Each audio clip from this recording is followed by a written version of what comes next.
네, 안녕하세요. 염승환 지사입니다. 자, LS증권 투원투게더의 그림 읽기 쇼츠로 제가 이제 한 번씩 하고 있는데 오늘 두 번째 시간으로 달러보다 엔화.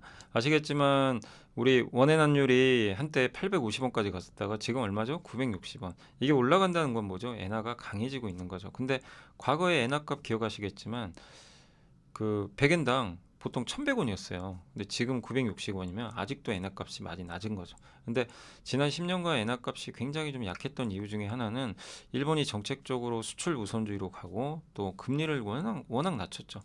마이너스 금리. 예. 그 경기가 또 안 좋다 보니까 돈을 막 풀었죠. 그러다 보니까 엔화 값이 오르기가 어려운 거예요. 돈이 많이 풀렸기 때문에.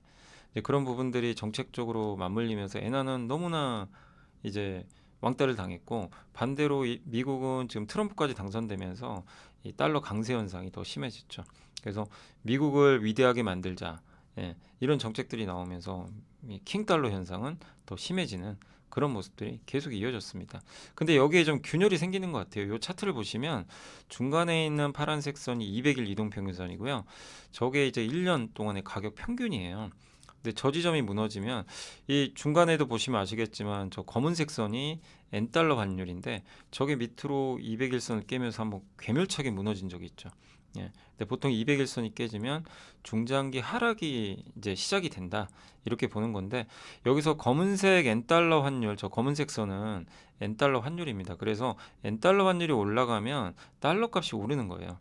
그리고 반대로 저 N달러 환율 검은색 선이 꺾임 내려가면 달러 값이 떨어집니다. 그러면 엔화는 강해지는 거죠. 근데 지금 보시면 저게 깨진다면 엔화 값이 더 강해질 가능성이 높죠. 그래서 지난 10년간 이어진 엔화 그 약세 현상은 어느 정도 이제 좀 마무리되는 거 아닌가. 그리고 과도할 정도로 너무 엔화가 약했거든요. 근데 이 세상에 영원히 약한 건 없어요. 또 어떤 자산도 달러도 마찬가지입니다. 영원히 강한 자산은 없습니다. 그리고 트럼프는 계속 혼자 외칩니다. 약달러, 약달러, 달러 약해야 된다. 금리 낮춰라. 그래서 물가 낮아지고 만약 유가가 급락해서 물가가 낮아지면 자연스럽게 미국은 금리가 떨어집니다. 금리가 떨어지잖아요. 그 나라 통화 가치 달러는 같이 떨어져요. 그럼 어떻게 될까요? 다른 통화는 오히려 상대적으로 강해지겠죠. 그래서 일본은 지금 상대적으로 또 엔화 값이 오를 수도 있고요. 또 3월 달에 춘투 협상 통해서 임금 협상을 할 텐데 그때 임금 상승률이 많이 올라가게 된다면 더욱더 금리 인상 기조로 갈 가능성이 높기 때문에 일본은 어쨌든 금리 인상이 시작이 됐고 미국은 금리를 인하할 가능성이 올해 뭐 하반기엔 충분히 있기 때문에 그런 점에서 엔화 값 상승에 대비하자 이렇게 말씀을 드리겠습니다. 감사합니다.